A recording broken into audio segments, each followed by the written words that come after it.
ყველა გზა რომში მიდის. ანტიკური სამყაროს ეს უძველესი გამოთქმა, რომელმაც დღეს თითქოს თავისი მნიშვნელობა დაკარგა და მხოლოდ ფრთიან ფრაზად არის შემორჩენილი, თავის დროზე ძალიან პრაქტიკულ და კონკრეტულ ფაქტს გამოსახავდა. მართლაც, რომის უზარმაზარი იმპერიის, ყველაზე შორეული პროვინციიდანაც კი, ყველა გზა რომისაკენ მოდიოდა. რომი უძველესი ცივილიზაცია, მარადიული ქალაქი, უნიკალური და ულამაზესი ქვეყნის, იტალიის დედაქალაქი. რომი და საერთოდ მთელი იტალია საუკუნეების განმავლობაში იზიდავდა და აღფრთოვანებაში მოჰყავდა ადამიანები. ეს არაჩვეულებრივი ქვეყანა 21 საუკუნეშიც ყველა ტიპის და ყველა გემოვნების ადამიანისათვის საინტერესო და შეუდარებელია. ელიაში ჩასულმა ადამიანმა ერთდროულად შეიძლება იმოგზაუროს ანტიკურ რომში, შუა საუკუნეების ფლორენციაში, მე-19 საუკუნის ნეაპოლში, თანამედროვე ამალფიში. მოკლედ, ისევე როგორც სხვა უძველეს ქვეყნებში, წარსული და თანამედროვეობა ერთმანეთს არის გადაჯაჭვული და წარუშლოს დაბეჭდილებას ტოვებს ყველა მათზე, ვისაც აქვს ბედნიერება, ერთხელ მაინც მოინახულოს ეს უმშვენიერესი ქვეყანა. წლევანდელ ზაფხულს სწორედ ასეთი ბედნიერება ჰქონდა ყველას, ვინც პილიგრიმ ტურსთან ერთად იტალიის ულამაზეს ქალაქებში გაემგზავრა. და რადგან პილიგრიმ ტურსის უმთავრესი მიზანი და მისია მთელ მსოფლიოში მიმოფანტული ქრისტიანული სიწმინდეების მოლოცვა, მათი ნახვა, მათთან შეხების, ზიარების, ბედნიერების ადამიანებისათვის გაზიარებაა, უპირველესი და უმთავრესი ჩვენთვის სწორედ ქრისტიანული იტალიის ხილვა იყო.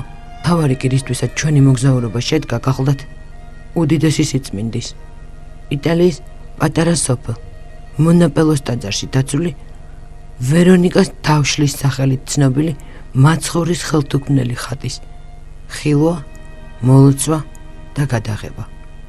მას შემდეგ, რაც პილიგრიმ ტურსის ხელმძღვანელმა ქალბატონმა ციცოგე მაზაშვილმა, რომელიც გახლავთ სულის ჩამდგმელი ამ მომლოცველობითი მოგზაურობებისა და რომელთან ერთადაც ჩვენ არაერთხელ გქონია ბედნიერება იერუსალიმიდან ღვთაებრივი ცეცხლით ჩამოგვებრძანებინა, საქართველოში მონაპელოს ხელთუქმნელი ხატის ამბის შეტყობის შემდეგ ოცნებათა და მიზნად დაისახა ქართულ მომლოცველთა ამ არაჩვეულებრივ ადგილას მიყვანა და ქართველი მაყურებლისათვის ამ უნიკალური ხატის ფირზე აღბეჭდვა და მისი ამბის თხრობა.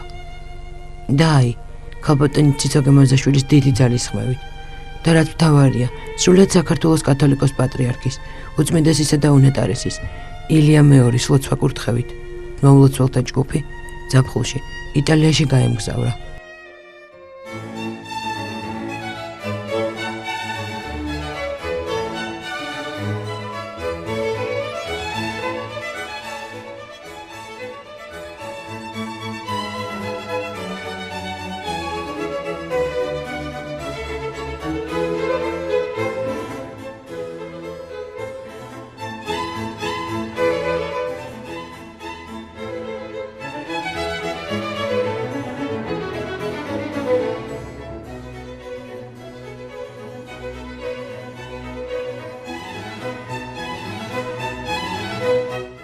გადავინაცვლოთ შორეულ წარსულში და დავიწყოთ კვლევა იმ მოვლენებისა, რომელიც მაცხოვრის ჯვარცმის შემდეგ მოხდა.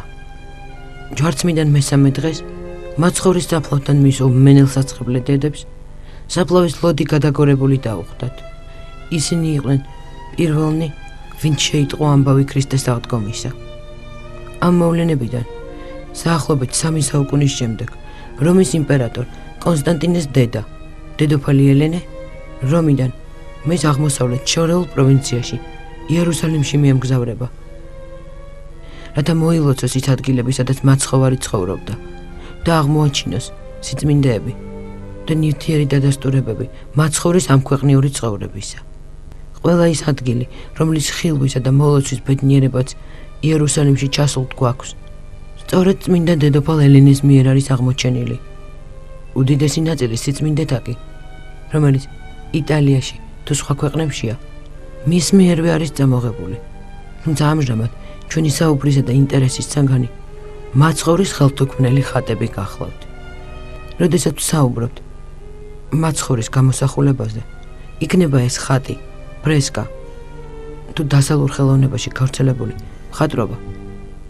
აშკარად და თვალსაჩინოა ერთი რამ, რომელსაც ჩვენ უბრალო მოკვდავნი ყურადღებასაც კი არ ვაქცევთ. ხატზე თუ სურათზე, მიუხედავად იმისა, თუ როგორ გამოიყურება ნებისმიერი სხვა პერსონაჟი და ჩვენ სურათის შინაარსის მიხედვით ხვდებით, თუ რომელ წმინდანთან თუ ბიბლიურ პერსონაჟთან გვაქვს საქმე, ერთი დანახვისთანავე. იმ წუთას ვცნობ ქრისტეს მაცხოვარს, მისი სახე ყველა ფრესკაზე, ყველა ხატზე, თუ ყველა ტილოზე ერთნაირია. თუმცა საიდან შეიძლება ჰქონოდეთ ინფორმაცია ადამიანებს, რომლებიც მაცხოვრის ამქვეყნიური ცხოვრებიდან საუკუნეების შემდეგ ცხოვრობდნენ, თუ როგორ გამოიყურებოდა იესო ქრისტე. საუბარი მისი გარეგნული აღწერილობის შესახებ არ გახლავთ მოცემული არც იმ 4 კანონიზირებულ სახარებაში, რომელიც მახარებლებს ეკუთვნით, და არც აპოკრიფულ სახარებებში. და მაინც კაცობრიობის ისტორიაში ყველა ადამიანმა იცის, თუ როგორი იყო მიწიერი სახე უფლისა ჩვენისა იესო ქრისტესი. ამ ინფორმაციის მატარებელი კი სწორედ ის ხელთუქმნელი ხატებია. ის ღვთაებრივი გამოსახულებები, რომელიც ამქვეყნიური ცხოვრების ჟამს თავად მაცხოვარმა დატოვა. მართლმადიდებლობაში ცნობილია ამბავი ედესის მეფე ავგაროზისა, რომელიც უკურნებელი სენით გახლდათ შეპყრობილი. ის მაცხოვრის ამქვეყნიური ცხოვრების თანამედროვე იყო და როდესაც შეიტყო ამბავი იესო ნაზარეველის სასწაულებისა, მან მსახურები და თავისი კარის მხატვარი გააგზავნა ნაზარეთში და მიწერა წერილი მაცხოვარს, რომელშიც თხოვდა ჩასულიყო მასთან ედესაში და განეკურნა. ამასთანავე მან თავის მხატვარს სთხოვა დაეხატა ადამიანი, რომელიც ასეთ სასწაულებს ახდენდა. ის ფაქტი, რომ ედესის მეფე ავგაროზი მართლაც არსებობდა და ის მხოლოდ ლეგენდა არ გახლავთ, დადასტურებულია ისტორიულ წყაროებში. მაცხოვრის თანამედროვე ედესის ხელმწიფე ავგაროზ მეხუთე მანუს ძე გახლდათ. ის ფაქტიც, რომ მან ნამდვილად მიწერა იესოს წერილი და გააგზავნა მასთან დელეგაცია და ის, რომ მაცხოვარმა უპასუხა ედესის მეფეს წერილითვე, არაერთ ისტორიულ წყაროშია მოცემული. ამის შესახებ წერენ სირიელი ისტორიკოსები, ბერძენი ისტორიკოსები. ასევე ცნობილია ის ფაქტიც, რომ ავგაროზის მიერ გაგზავნილმა მხატვარმა ვერ მოახერხა მაცხოვრის სახის დახატვა. ამის პასუხად კი იესომ აიღო ტილო მიიფარა სახეზე და მისი ღვთაებრივი გამოსახულება ღვთაებრივად გადავიდა ამ ტილოზე, რომელიც მან ელჩებს ედესაში გაატანა. სწორედ აი ეს მაცხოვრის ხელთუქმნელი ხატი გვახლავთ ქრისტიანობაში მანდილიონის სახელით ცნობილი ხატი. ეს იყო მაცხოვრის პირველი ხელთუქმნელი გამოსახულება. არსებობს არაერთი ფრესკული გამოსახულება იმისა, თუ როგორ იღებს ავგაროზი მისი ელჩებისაგან მანდილიონს. ასეთივე გამოსახულება იყო ედესაში აღმართული ტაძრის ბარელიეფზე. მეფე ავგაროზის შვილიშვილმა უარყო ქრისტიანობა და ის თავის წინაპართა რელიგიას, წინაპართა რწმენას, კერძთაყვანისმცემლობას დაუბრუნდა. ამიტომაც ედესელმა ქრისტიანებმა ეს უდიდესი სიწმინდე ორ კეცში ჩადეს და ასე გადამალეს. რამდენიმე საუკუნის შემდეგ, როდესაც ქალაქ ედესას სპარსნიში მოესწივნენ, ერთ-ერთ ქრისტიანს ჰქონდა ხილვა, რომ ეს უზარმაზარი სიწმინდე კეცებში ჩაბრძანებული გადამალული იყო ერთ-ერთ ადგილას და სწორედ ეს სიწმინდე გადაარჩენდა ედესას ეპისკოპოსმა. ქრისტიანებთან ერთად მართლაც აღმოაჩინა ეს სიწმინდე და აღმოჩნდა, რომ მანდილიონიდან ორივე კეცზე სასწაულებრივად იყო გადასული მაცხოვრის გამოსახულება. ცნობილია ის ფაქტიც, რომ მანდილიონი ამის შემდეგ რამდენიმე საუკუნის განმავლობაში იყო ედესაში. მე-10 საუკუნეში ბიზანტიის იმპერატორმა გადაწყვიტა არაბი ამირასაგან, რომელიც იმჟამად ედესას მართავდა, გამოესყიდა ეს უზარმაზარი სიწმინდე და კონსტანტინოპოლში გადაებრძანებინა ის. ედესელები ამის წინააღმდეგნი იყვნენ, მაგრამ მანდილიონი ედესადან კონსტანტინოპოლში გადაბრძანდა. აქვე მოგახსენებთ მანდილიონის გამოსახულების კეცებზე სასწაულებრივად გადასვლის ამბავს. ცნობილია, რომ ამ კეცდაგან ერთ-ერთი ასურელმა მამამ ანტონ მარტყოფელმა საქართველოში ჩამოაბრძანა და იგი საუკუნეების განმავლობაში მარტყოფის მონასტერში იყო დავანებული. ისტორიულ წყაროებში ხვდებით ცნობას იმის შესახებაც, რომ ამ სასწაულმოქმედმა ხატმა განკურნა საქართველოს მეფე დავით ულუ. თავად მანდილიონი კი, რომელიც რამდენიმე საუკუნის განმავლობაში კონსტანტინოპოლის აია სოფიას ტაძარში გახლდათ დაბრძანებული, იზიდავდა მთელი მსოფლიოდან მომლოცველებსა და პილიგრიმებს, ახდენდა სასწაულებს. ცნობებს მანდილიონის შესახებ ხვდებით ფრანგი ჯვაროსნის, რობერტ დე კლერმონის კონსტანტინოპოლის უნიკალურ აღწერილობაშიც. ფრანგმა ჯვაროსანმა, რომელიც ჯვაროსნული მეოთხე ლაშქრობის მონაწილე გახლდათ და რომელმაც მონაწილეობა მიიღო კონსტანტინოპოლის დარბევასა და გაძარცვაში, შთამომავლობას დაუტოვა უნიკალური ჩანაწერები, რომლის მიხედვითაც მკვლევარებს საშუალება აქვთ ზუსტად აღიდგინონ იმ პერიოდის კონსტანტინოპოლი თავისი ცხოვრების წესით, თავის სიმდიდრით, თავის რწმენით, იმ ტაძრებით და საერთოდ იმ გარემოთი, რომელიც იყო ამ უმდიდრეს და არაჩვეულებრივ ქალაქში. სწორედ ეს რობერტ დე კლერმონი აღწერს აია სოფიაში მანდილიონის ხატს, რომელიც უზარმაზარი ოქროს ჯაჭვებით იყო დამაგრებული და რომელიც ტაძრის უმთავრეს სიწმინდეს წარმოადგენდა. კლერმონიცავე ჩანაწერებში ვკითხულობთ იმ ფაქტს, რომ ვლაქერნის ტაძარში იყო კიდევ ორი უდიდესი სიწმინდე. მაცხოვრის ხელთუქმნელი გამოსახულებები. ერთ-ერთი სიწმინდე იყო 4-ად დაკეცილი. უზარმაზარი ტილო, სუდარა, რომელშიც გახვეული იყო გარდაცვლილი მაცხოვარი. და კიდევ მეორე, სუდარიდან ამოღებული ნაჭერი, რომელზეც სასწაულებრივად იყო გამოსახული სახე კუტრეთით აღდგომილი მაცხოვრისა. ორივე ეს უდიდესი სიწმინდე ვლაქერნის ტაძარში პარასკევობით გამოჰქონდათ ხოლმე. მოგეხსენებათ, რომ ჯვაროსნებმა მთლიანად გაძარცვეს კონსტანტინოპოლი და ქრისტიანულ სიწმინდეთა უდიდესი ნაწილი კონსტანტინოპოლიდან ევროპის სხვადასხვა ქვეყნებში, საფრანგეთში და ძირითადად იტალიაში წამოაბრძანეს. ყველაზე დიდი ნადავლი წილად ხვდა ვენეციის დოჟს დანდოლოს, რომელმაც ვენეციისაკენ სიწმინდეებით და სიმდიდრით დატვირთული 6 ხომალდი გამოუშვა. არსებობს ცნობა იმის შესახებ, რომ ვენეციისაკენ მომავალი გემებიდან ერთ-ერთი დაიღუპა, დაიძირა. კლერმონის აზრით, სწორედ ამ ერთ-ერთ გემზე იყო ედესის მანდილიონი, თუმცა ამასთან დაკავშირებით არსებობს სხვა მოსაზრებაც, რომ მანდილიონი საქართველოში მოხვდა და ხელოვნების მუზეუმში დაბრძანებული ანჩის ხატი სწორედ ედესის მანდილიონი გახლავთ. მეორე მოსაზრებით ანჩის ხატი ის სასწაულებრივად კეთზე გადასული ხატია, რომელიც ანტონ მარტყოფელმა საქართველოში ჩამოაბრძანა. ეს ორი მოსაზრება სამომავლო კვლევის საგანია. ჩვენი ფილმის თემა კი კონსტანტინოპოლიდან იტალიისაკენ წამობრძანებული სიწმინდეები გახლავთ. ტურინის სუდარა, რომელიც ამჟამად ქალაქ ტურინშია და მეორე ხელთუქმნელი ხატი, რომელიც რობერტ დე კლერმონის ცნობით ვლაქერნის ტაძარში ტურინის სუდარასთან ერთად იყო. ხელთუქმნელი გამოსახულება მაცხოვრისა, რომელიც ვერონიკას თავშლის სახელით არის ცნობილი.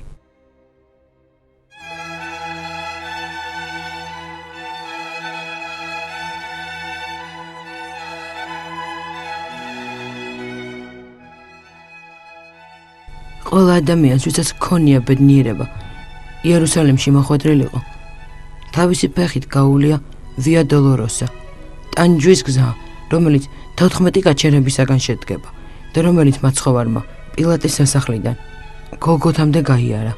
სწორედ ამ ტანჯვის გზის ერთ-ერთ გაჩერებად მოაზრებულია ვერონიკას სახლი. ვერონიკას სახლის წინ მაცხოვარი წაიქცა და მას გადმოცემის მიხედვით იერუსალიმელმა ქალწულმა ვერონიკამ თავისი თავშლით სახე შეუმშრალა. ლეგენდის თანახმად მაცხოვრის ხელთუქმნელი გამოსახულება ვერონიკას თავშალზე სასწაულებრივად გადავიდა.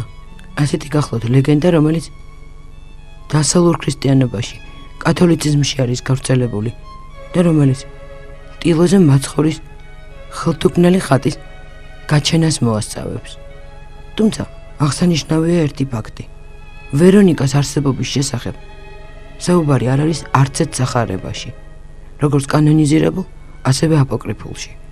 ვერონიკას სახელი ცოტა უფრო მოგვიანებით, შუა საუკუნეებში გაჩნდა და ამიტომაც მეცნიერებს და მკვლევარებს ამ სახელთან დაკავშირებით და იმასთან დაკავშირებით, რომ ის ხელთუქმნელ ხატთან არის რაღაცნაირად ასოცირებული, თავისი მოსაზრებები აქვთ.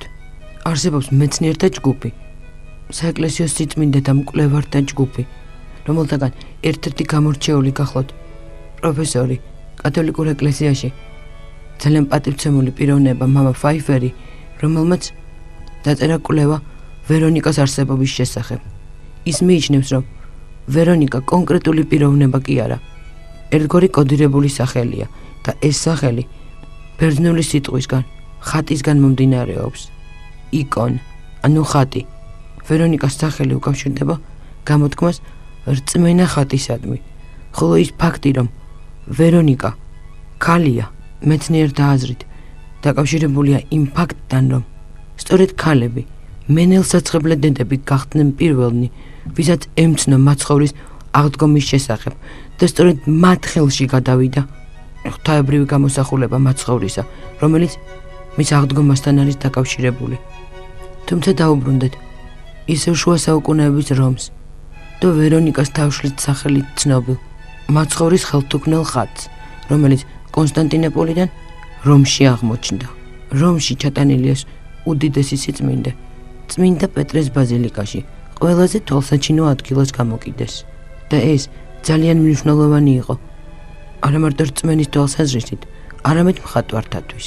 თუ დავაკვირდებით პირველი საუკუნიდან დაახლოებით მე-12-მე-13 საუკუნეებამდე ევროპულ რელიგიურ მხატვრობას, დაწყებული რომის კატაკომბური გამოსახულებებიდან დამთავრებული ცნობილ იტალიელ თუ ფრანგ მხატვართა ნამუშევრებს, მივხვდებით, რომ დაახლოებით მე-13 საუკუნის დასაწყისამდე ევროპაში მხატვრებს წარმოდგენა არ ჰქონდათ თუ როგორ გამოიყურებოდა მაცხოვარი. ამ პერიოდში დახატული ქრისტე ჩვეულებრივი ადამიანია და იგი ისეთია, როგორც ამა თუ იმ მხატვრის ფანტაზიას შეესაბამებოდა. მაშინ, როდესაც მართლმადიდებლობაში, აღმოსავლურ ქრისტიანობაში თავიდანვე მაცხოვრის სახე კანონიზირებული და სწორედ ისეთი იყო, როგორიც დღეს არის. ამის მიზეზად მეცნიერი და მკვლევარები ხსნიან იმ ფაქტს, რომ ხელთუქმნელი ხატი იქნებოდა ეს მანდილიონი თუ ვერონიკას თავშლის სახელით ცნობილი ხატი კონსტანტინოპოლში, სწორედ აღმოსავლური ქრისტიანობის ცენტრში იყო. ამიტომაც მართლმადიდებლებისთვის იმთავითვე ცნობილი იყო, თუ როგორი გახლდათ მაცხოვარი ამ ქვეყნიურ ცხოვრებაში. ამიტომაც იქნება ეს სინასპტის მაცხოვარი, რომელიც ერთ-ერთ უძველეს მაცხოვრის გამოსახულებად არის მიჩნეული. ქართული ხატები თუ ბიზანტიური ხატები ყველა მათგანზე მაცხოვრის გამოსახულება არის კანონიკური და ნებისმიერი ადამიანი პირველი შეხედვისთანავე ცნობს ქრისტეს თავისი გარეგნობის მიხედვით. ასეთი ტენდენცია ევროპულ მხატვრობაში სწორედ მას შემდეგ გაჩნდა, რაც ვერონიკას თავშლის სახელით ცნობილი ხელთუქმნელი ხატი ვატიკანში და წმინდა პეტრეს ტაძარში აღმოჩნდა. რომის პაპის განკარგულებით ყველა მხატვარი ვალდებული იყო მისულიყო წმინდა პეტრეს ტაძარში, გადაეხატა მაცხოვრის სახე ამ ხელთუქმნელი ხატიდან და სწორედ აი ამით ეხემძღვანელა შემდეგ რელიგიურ თემებზე თავისი ნამუშევრების შექმნისას. 2 საუკუნეზე მეტ ხანს იყო წმინდა პეტრეს ტაძარში გამოფენილი ეს უზარმაზარი სიწმინდე, მაგრამ მაშინ, როდესაც რომს დაემუქრა საფრთხე ესპანელების თავდასხმისა და როდესაც რომის პაპი მიხვდა, რომ ესპანელთა უზარმაზარი არმია რომში შემოიჭრებოდა და ომი პრაქტიკულად დაგებული იყო, ის ვატიკანიდან გაიქცა. პაპმა გადაწყვიტა რამდენიმე უნიშნულოვანესი სიწმინდე გადაემალა. ამათგან ერთ-ერთი ვერონიკას თავშალი გახლდათ. მას შემდეგ, რაც ამ საომარმა პერიპეტიებმა გადაიარა ესპანელებმა რომი გადაწვეს, არაერთი ტაძრიდან სიწმინდეები და უზარმაზარი სიმდიდრე გაიტაცეს, რომის ეკლესიის მეთაურნი კვლავ ვატიკანში დაბრუნდნენ. დაკარგული იყო უამრავი რამ და რაც არ იყო დაკარგული, იყო დამწვარი და განადგურებული. აი ამ დამწვარ და განადგურებულ სიწმინდეთა შორის მათ აღმოაჩინეს მაცხოვრის სახე ტილოსე, რომელიც ნახევრად იყო დამწვარი. და სწორედ ეს სახე მიიჩნიეს ვერონიკას თავშლად. ამ დღის შემდეგ ხელთუქმნელი ხატი წმინდა პეტრეს ტაძარში აღარ გამოუკიდიათ. ის პაპის საიდუმლო საცავებში გადავიდა და წელიწადში ერთხელ გამოაბრძანებენ ხოლმე, მაგრამ მრევლს მასთან მიახლოების საშუალება არ აქვს. ისინი მხოლოდ ძალიან შორიდან უყურებენ ამ სიწმინდეს. ვერონიკას თავშალი ვატიკანის ერთ-ერთ საიდუმლოდ იქცა, რომელიც ნელ-ნელა დავიწყებას მიეცემოდა, რომ არა ხელოვნებათმცოდნე ჟურნალისტი და მკვლევარი. ფრანგული წარმოშობის იტალიელი მეცნიერი პაულ ბადე, რომელმაც სრულად შემთხვევით სამყაროს აღმოუჩინა ეს უზარმაზარი სიწმინდე.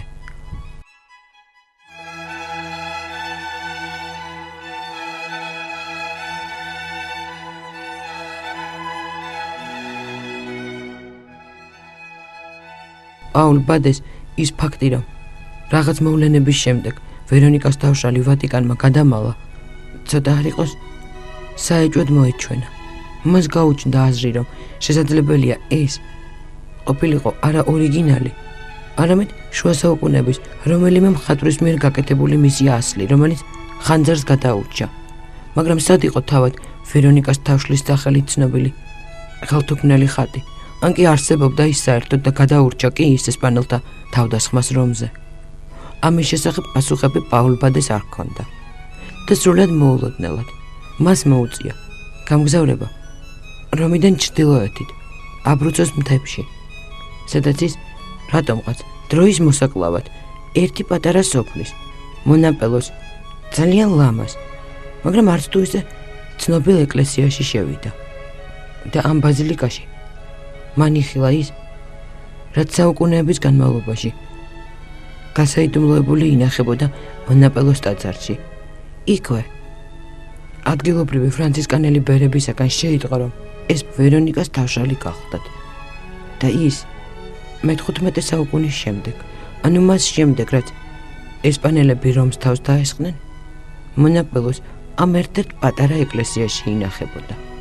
ეკლესიისავე უძველეს არქივებში პაულ ბადემ აღმოაჩინა ჩანაწერები იმასთან დაკავშირებით, რომ იმჟამინდელი რომის პაპის ბენედიქტეს დაცვის უფროსი ანტონიო სენ პაულო დე მონაპელო გახლდათ მონაპელოს თავადი და ამ მამულების მფლობელი. იმის ჯიშით, რომ ეს უდიდესი სიწმინდე ესპანელებს არ გაეტაცათ, მან ვერონიკას თავშლის სახელით ცნობილი ხელთუქმნელი ხატი თავისი სოფლის ამ პატარა ტაძარში გადამალა. ახლა მნიშვნელოვანი იყო ის კვლევა, რომელიც ხელთუქმნელი ხატის ირგვლივ უნდა ჩატარებულიყო. რადგანაც პაულ ბადემ, როგორც ჟურნალისტმა და როგორც სიწმინდეებზე და ეკლესიის კულტურულ მემკვიდრეობაზე მომუშავე პიროვნებამ ძალიან კარგად იცოდა, რომ ვერონიკა მხოლოდ ლეგენდა გახლდათ. ამიტომაც მისთვის ძალიან მნიშვნელოვანი იყო ამ ხელთუქმნელი ხატის ნამდვილი წარმომავლობის დადგენა.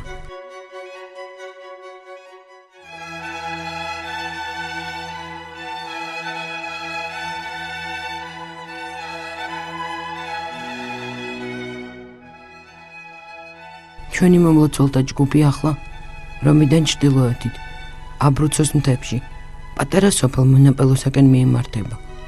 ყველაფერი იმას, რაც პაულ ბადემ აღმოაჩინა, ჩვენი თვალით ვიხილავთ. გზა ნელ-ნელა მთებში მიდის. გამოჩნდა აბრა, რომელზეც აწერია მანოპელო. გზა ისევ მთებში მიდის და ამ წარწერის შემდეგ უკვე არის აბრები. თითოეულ ამ აბრაზე გამოსახულია ვია დოლოროსას სცენები, მაცხოვრის ტანჯვის სცენები და ამ გზას მონაპელოს ტაძრისკენ მივყევართ. მოგეხსენებათ, ვია დოლოროსა 14 გაჩერებისაგან შედგება, რომელიც კუბოკლეაში სრულდება, მაცხოვრის საფლავზე და მისავე აღდგომის ადგილას. იმ ფაქტს, რომ მონაპელოს ტაძრისაკენ მიმავალი გზა სწორედ ამ 14 გაჩერებად არის დაყოფილი და თავად ტაძარი აღდგომის ადგილად არის მოაზრებული, თავისი მნიშვნელობა და დატვირთვა აქვს. ტაძარში შევდივართ და ყველაფერი იმას, რაც პაულ ბადემ აღმოაჩინა, საკუთარი თვალით ვიხილავთ. მასალის მეტი რარიტეტულობისათვის გადავწყვიტე, რომ ტაძრის წინ ტექსტი ჩამეწერა, რომელშიც მაყურებელს მოვახსენებდი, რომ ჩვენ ვართ პირველი ქართველი პილიგრიმები, პირველი ქართველები, ვინც ფეხი დაადგა მონაპელოს მიწაზე, ვისაც აქვს ბედნიერება უწმინდესის ლოცვა კურთხევით მიიახლოს მაცხოვრის ხელთუქმნელ ხატს. მაგრამ ყველაფერი ის, რაც ტაძარში შესვლის შემდეგ ვნახეთ, იმდენად მოულოდნელი, იმდენად ღვთაებრივი და იმდენად საოცარი იყო, რომ ამის წარმოდგენას ვერც კი მოვახერხებდით. უფლის დიდი განგებით, მისი წყალობით. მოგვეცა ასეთი დიდი შესაძლებლობა და დიდი ბედნიერება ჩვენ პირველ ჯგუფს საქართველოდან მოგველოცეს უზარმაზარი უდიდესი სიწმინდე. ჩამოვედით დიდი სასოებით, დიდი იმედით, რომ ამ წმინდა თავშალთან შევავედროთ ჩვენი ქვეყანა, ჩვენი ერი, მთელი საქრისტიანო მართლმადიდებლური საქრისტიანო, ჩვენი უსაყვარლესი, უწმიდესი და უნეტარესი.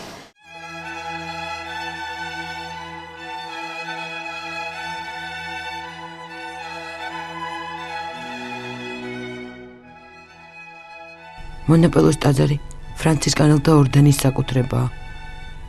მისი წინამძღვარი პადრე პაოლო სიხარულით შეხვდა ქართველ მომლოცველებს, პირველ ქართველებს, ვინც აღმოჩნდა მონაპელოს ტაძარში.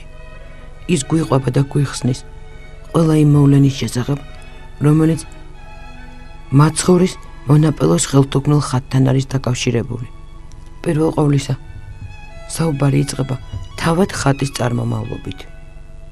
სად და რა სიტუაციაში შეიძლებოდა მაცხოვრის სახე ასეთ ხატად გადასულიყო ტილოზე. პაულბადემ კვლევა თავად ტილოს, თავად ნაჭრის შემადგენლობიდან დაიწყო. და ეს იყო ყველაზე მნიშვნელოვანი მიგნება, რამაც აბსოლუტურად ნათელი მოჰფინა მონაპელოს ხელთუქმნელი ხატის საიდუმლოს. Che è un filamento che viene prodotto da un mollusco che è una cozza gigante. ქსოვილი, რაზედაც არის აღბეჭდილი ხელთუქმნელი ხატი მაცხოვარისა, ეს არის ვისონის ქსოვილი, რომელიც მზადდება გარკვეული იშვიათი მოლუსკებისაგან, რომელიც მოიპოვება ძალიან ღრმა წყლებში. ბისონი, რომელიც მიდიებისა და მოლუსკების უწვრილესი ძაფებისაგან, დიდი რუდუნებით და უზარმაზარი შრომის შედეგად იქმნება, ძალიან იშვიათი ნივთი გახლდათ ძველ სამყაროში. ამ უძვირფასეს ნაჭერს იყენებდნენ ტაძრების შესამკობად, სამეფო სამოსის შესამკობად. მისი ფლობა შეეძლო მხოლოდ უმდიდრეს ადამიანს. და სრულად გამორიცხული იყო ის ფაქტი, რომ ბისონის ნაჭრისაგან შექმნილი თავშალი, ცხვირსახოცი თუ სხვა რამ აღმოჩენილიყო ჩვეულებრივი ადამიანის ხელში. მას საიდან აღმოჩნდა იგი ლეგენდარული ვერონიკას ხელში. ამიტომაც ნაჭრის კვლევის შედეგად ვერონიკას არსებობის ვერსიაც კი თავისთავად გამოირიცხა. მას საიდან გაჩნდა ბისონი მაცხოვართან? ბისონი მაცხოვართან იოსებ არიმათიელის მეშვეობით აღმოჩნდა. იოსებ არიმათიელი, რომელმაც უზრუნველყო ჯვარცმული მაცხოვრის სხეულის ნელსაცხებლებით პატივგება, რომელმაც უზრუნველყო მისი სუდარაში გახვევა, ის უმდიდრესი ადამიანი გახლდათ. და ამიტომაც განსაკუთრებული პატივის და განსაკუთრებული სიყვარულის ნიშნად მან სწორედ ბისონის ნაჭერი მოიტანა იმისათვის, რომ ის მაცხოვრის სახეზე დაეფარებინათ. მოგეხსენებათ, რომ ებრაული ტრადიციის მიხედვით სუდარაში გახვეულ ადამიანის სახე კიდევ სხვა თხელი ნაჭრის პირით არის დაფარული. ამიტომაც ვერონიკას თავშლის სახელით ცნობილი აი ეს ბისონის უნიკალური ნაჭერი, რომელზეც მაცხოვრის სახე სასწაულებრივად გადავიდა, გახლავთ სწორედ ის საფარი, რომელიც ტურინის სუდარის ქვეშ სახეზე ეფარა მაცხოვარს. აქ მნიშვნელოვანია და აღსანიშნავი კიდევ ერთი ძალიან საგულისხმო მომენტი. ბისონი გახლავთ ნაჭერი, რომელიც არის თეთრი და სრულიად გამჭვირვალე. მას ფერი არ ეცვლება. ეს უნიკალური ნაჭერი არ იღებს საღებავს, ის არც იღებება და მასზე არც იხატება. ამიტომაც თვითონ შემადგენლობა ამ ნაჭრისა, თვითონ მისი თვისებები არის უტყუარი დადასტურება იმ ფაქტისა, რომ ადამიანის გამოსახულება მასზე სასწაულებრივად არის გადასული და რომ ეს გამოსახულება ხელთუქმნელი ხატი გახლავთ. ის, რომ ეს ნაჭერი განსვენებულ მაცხოვარს სახეზე ეფარა, უკვე დადგენილი ფაქტია, მაგრამ როგორ აღმოჩნდა, რომ გარდაცვლილი ადამიანის სახეზე დაფარებულ ნაჭერზე მისი გამოსახულება თვალგახელილია. ეს ცოცხალი ადამიანის ხელთუქმნელი ხატია და არა ტურინის სუდარაზე გადასული განსვენებული ადამიანის გამოსახულება. წინამძღვარი პაოლო დაწვრილებით გვიხსნის ხატზე არსებულ იმ დეტალებს, რომელიც უშუალოდ ხატთან მიახლებისას შესაძლოა უზარმაზარი ემოციური დატვირთვის გამო რაღაცნაირად გამოგეპაროს. ქსოვილ ბისონის თვისება ისიც გახლავთ, რომ ის სრულიად გამჭვირვალეა. ამიტომაც მაცხოვრის გამოსახულება ნაჭრის ორივე მხარეს თანაბრად არის გადასული. ის დღის ნებისმიერ მონაკვეთში სხვადასხვანაირია. შესაძლოა მზის სხივი ატანდეს მასში. შესაძლოა განათების მიხედვით სრულიად გაუფერულდეს, ან უფრო მკვეთრი გახდეს. ეს არის ცოცხალი სახე, ცოცხალი ადამიანის სახე, რომელიც სუნთქავს, რომელიც გიყურებს, რომელიც გრძნობს შენს ფიქრებს და თავის სიყვარულს და თავის სითბოს გიზიარებს. ეს არის ის შეგრძნებები, რომლის შესახებაც საუბარი არის ძალიან ძნელი. მე თქვენმა მონამორჩილმა გადავწყვიტე იმისათვის, რომ განსაკუთრებული ექსკლუზიურობა და განსაკუთრებული ჟურნალისტური ხიბლი მიმენიჭებინა ამ ფილმისათვის, ტექსტი ჩამეწერა აი ამ უზარმაზარ სიწმინდესთან. ჩავწერე კიდევაც. მაგრამ შემდეგ უკვე, როდესაც ამ ტექსტს მოусმინე, მივხვდი, რომ იქ მოხვედრილს ისეთი საოცარი შინაგანი კრძალვა გეუფლება, რომ საუბარი სრულიად შეუთავსებელია. გამოსახულებაზე ასახულია ის იარებიც, რომელიც მას წამებისას მიაყენეს, მაგრამ უცნაურია ერთი რამ. ხელთუქმნელი ხატი ტურინის სუდარაზე გადასული გამოსახულებისაგან განსხვავებით ცოცხალი ადამიანის გამოსახულებაა. ეს არ არის მიცვალებული ქრისტე, მისი ნაგვამის სხეული. ეს არის თვალღია, მართალია ნაწამები, მაგრამ ცოცხალი ადამიანი. მას როგორ აღმოჩნდა გარდაცვალების შემდეგ ჯვარცმულის სხეულზე სახეზე დაფარებულ ტილოზე ცოცხალი ადამიანის გამოსახულება. წინამძღვარი პაოლო ყურადღებას გვამახვილებინებს თითოეულ დეტალზე, რომელიც მაცხოვრის სახეზეა. პირველი, რაზეც უნდა გავამახვილოთ ყურადღება და რასაც უნდა დავაკვირდეთ და რაც პრინციპში ერთი შეხედვითად თვალშისაცემია, ის გახლავთ, რომ გარდა წამების კვალისა, გამოსახულებაზე თვალშისაცემია თვალების გარკვეული ასიმეტრიულობა. ეს არ არის მხოლოდ წამების კვალი. ეს დაახლოებით მძინარე ადამიანის, ახლად გაღვიძებული ადამიანის ნელ-ნელა გამოფხიზლების გამოსახულებას უფრო გავს. პირიც ოდნავ უფრო ღია აქ დაახლოებით ისე, როგორც ახალ გაღვიძებულ ადამიანს შეიძლება ჰქონდეს. პაულ ბადე და სხვა მკვლევარები, რომლებმაც იმუშავეს ამ გამოსახულებაზე, ამ ღვთაებრივ სახეზე, მიიჩნევენ, რომ ეს გამოსახულება ხელთუქმნელი სახე მაცხოვრისა ტილოზე აღდგომის მომენტში გადავიდა. სწორედ იმ მომენტში, როდესაც მაცხოვარს გამოეღვიძა. ამასთანავე ძალიან მნიშვნელოვანია ის ანალიზი, რომელიც მონაპელოს ხელთუქმნელ ხატსა და ტურინის სუდარას ერთმანეთთან შესადარებლად ჩატარდა. თუმცა აი ამ ყველაფრის სანახავად და აი ამ საოცარი დამთხოვების საკუთარი თვალით აღსაქმელად და გასააზრებლად წინამძღვარმა პაოლომ ერთ-ერთ დარბაზში მიგვიწვია. აქ პატარა გამოფენაა გაკეთებული, სადაც მხილველებს შეუძლია დაათვალიერონ თუ რა ძაფებით მზადდება ბისონი. ძალიან მნიშვნელოვანი და საინტერესოა ის ხატები, რომელიც ამ კედლის დარბაზს ამშვენებს. ეს გახლავთ მართლმადიდებლური კანონიკური ხატები, სინას მთის მაცხოვარი თუ სხვა და კვლევა და შედარება მონაპელოს ხელთუქმნელი ხატისა სწორედ ამ ხატებთან ხდება, რადგანაც ამ ტაძარში ზუსტად იციან ის ფაქტი, რომ მართლმადიდებლური კანონიკური ხატწერა სწორედ რომ ხელთუქმნელი ხატიდან მომდინარეობს და რომ მაცხოვრის სახის პროპორციები და ყველა ის დეტალი, რაც კანონიკურ მართლმადიდებლურ ხატწერაშია მიღებული, ზუსტად ითვალისწინებს მაცხოვრის ბუნებრივ სახეს.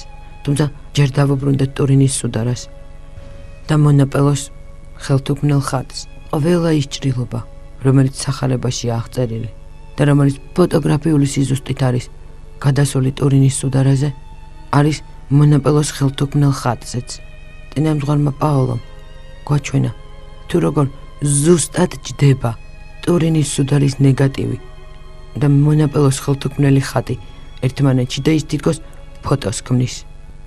ამასთანავე იარებიდან წამოსული სისხლის ანაბეჭდი, რომელიც ტურინის სუდარაზეა, როდესაც მონაპელოს ხელთუქმნელი მაცხოვრის სახეს ეს ორი ფოტო ერთმანეთს ედება, თითქოს ეს ნაიარებები, ეს სისხლის კვალი იმდენად ზუსტად ჯდება, რომ რჩება შთაბეჭდილება, რომ სისხლი ცოცხლად მოდის სწორედ იმ ადგილებიდან.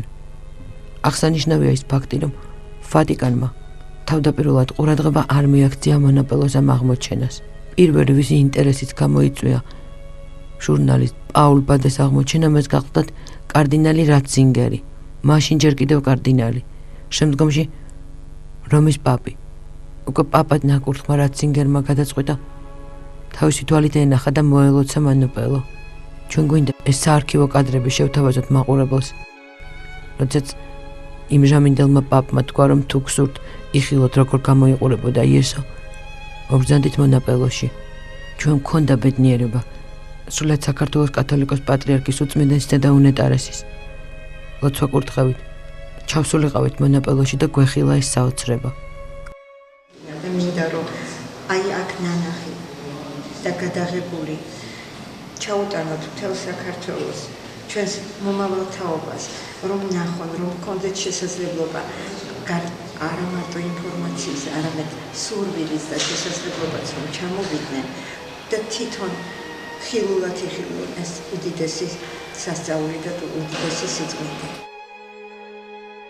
მონაპელოს ხელთუქმნელი მაცხოვარი და საერთოდ იტალიაში, საქართველოში თუ მსოფლიოს ნებისმიერ ადგილას არსებული ქრისტიანული სიწმინდეები კიდევ უამრავ საიდუმლოს ინახავს, ხო, რაც შეეხება იმას, ჯერა თუ არ ჯერა ნებისმიერ ჩვენგანს აი ამ ხილული სასწაულებისა, ეს უკვე რწმენის საკითხია, ხოლო რწმენა იმიტომ არის რწმენა, რომ მას მტკიცებულებები არ სჭირდება. ამ ფილმის ნახვის შემდეგ რასაკვირველია, ყველა თქვენგანს ექნება თავისი აზრი იმასთან დაკავშირებით, თუ რამდენად სარწმუნოა მონაპელოს ხელთუქმნელი მაცხოვრის ხატის წარმომავლობა და საიდუმლოებანი, მაგრამ ჩვენ იმ ადამიანებს, ვისაც გვქონდა ბედნიერება, მოხვედრილიყავით რომიდან ჩრდილოეთით აბრუცოს მთებში და საკუთარი თვალით გვენახა და გვეგრძნო ის სასწაული, რომლის სიტყვებით გადმოცემაც სრულიად შეუძლებელია, გრძნობა, რომელიც იქ დაგვეუფლა, სამუდამოდ გაგვყვება და მუდამ შევთხოვთ უფალს, კიდევ მოგცეს ბედნიერება მონაპელოს მაცხოვრის ხელთუქმნელი ხატის ხილვისა.